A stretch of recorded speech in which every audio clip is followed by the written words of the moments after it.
Hi, this is State Senator Tom George. Welcome to my program, Current Events.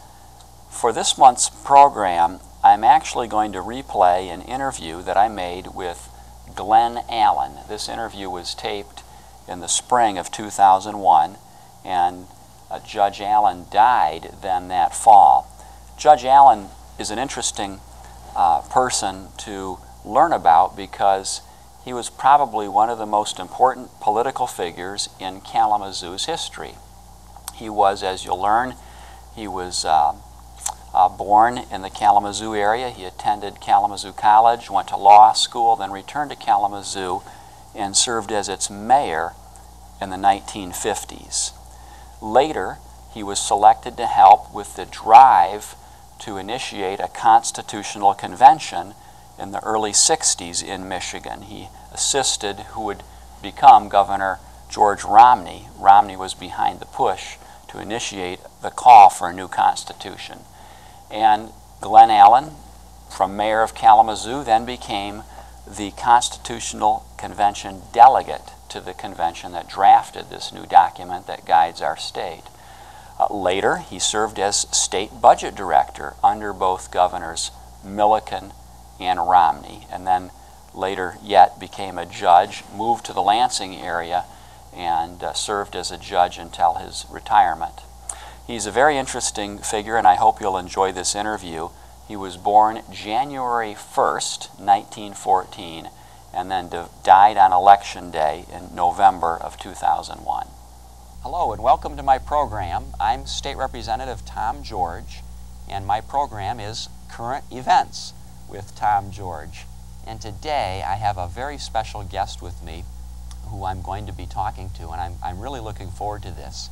This is retired Judge Glenn Allen, who served as mayor of Kalamazoo and also was a delegate to the State Constitutional Convention in 1961. And Judge Allen now lives in Lansing. We're taping this interview in Lansing, and I'm very pleased to have you with me today, Judge. Thank you very much. I'm very pleased to be here and to meet you, Tom. I wanted to ask you really just a little bit about your career, particularly in Kalamazoo. This is going to be shown in Kalamazoo and Portage. And I think we should start just by letting you tell me a little bit about yourself. I know you're an attorney, and I know you attended Columbia, and just a little bit about your background, and then how you came to Kalamazoo, and what led to you being mayor of Kalamazoo. Well, let me respond this way. I was born in Kalamazoo a long time ago, 1914. I attended the schools in Kalamazoo. I attended University High after going through the 8th grade up there on the hill. At that time, Western Michigan University was called the Normal School. Graduated from U High, played on the tennis team, and went to Amherst College, which was my father's college. As I grew up, my father always was talking about Amherst College.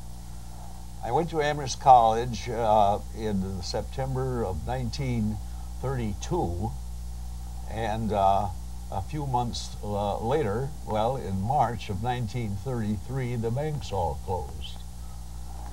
My father didn't have enough money for me to go back for my sophomore year, so I just simply walked from my parents' home on Stewart Avenue 2 blocks to Kalamazoo College, took my final 3 years at Kalamazoo College, graduated from there, and then entered Columbia Law School. I received a very fine scholarship to go to Columbia. It's rather unusual for someone from Michigan to go to Columbia. You usually go to the U of M or to Harvard or to Northwestern. I graduated in 1939, and my first job was here in Lansing. I was law clerk for the Michigan Supreme Court. Ah, that would have been interesting. I served for Justice William W. Potter of Hastings, who before that was Attorney General of Michigan, and he was a wonderful man. You could only serve 1 year in that capacity, and I then went to Kalamazoo and became a junior attorney in the firm of Stearns, Kleinstuck, and Stapleton in Kalamazoo. And after being there for 3 years, in 1941, I made the bold move of running for the city council. The head of the firm, Hubbard Kleinstuck, a wonderful man, said, "Glenn, you'll never make it."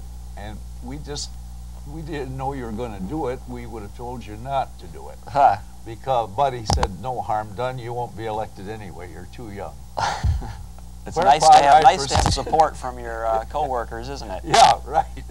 Well, to everybody's surprise, and maybe a little bit to mine, although I could sense I was doing pretty well, I ran number 7. And as you know, in the Council of Kalamazoo, the City Commission, the top 7 vote getters are on the commission.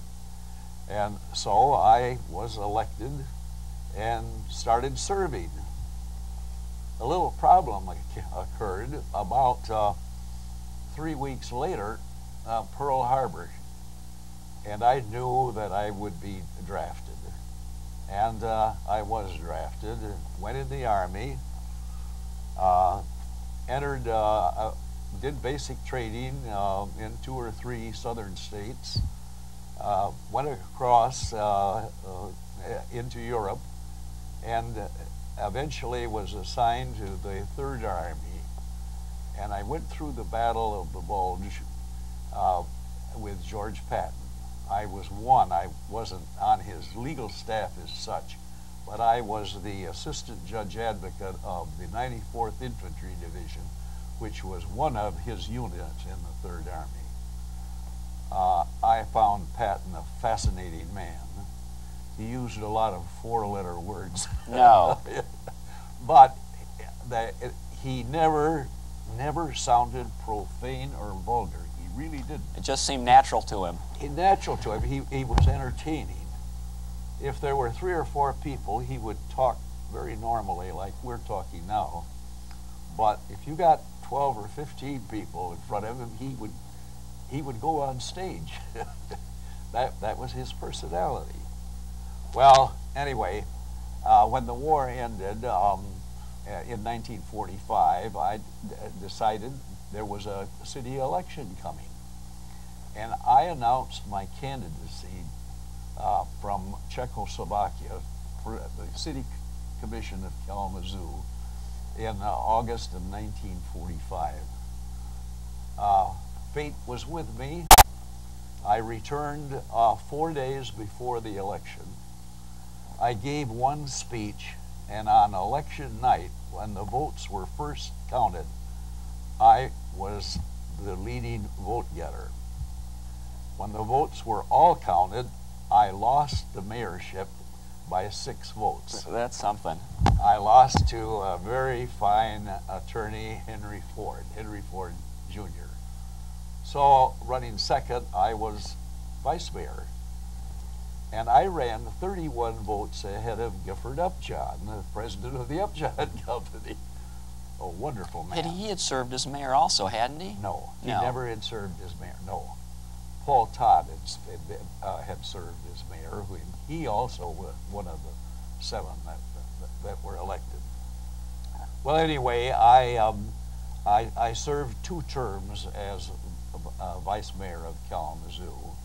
And then in 1951, I ran again, and I was elected mayor.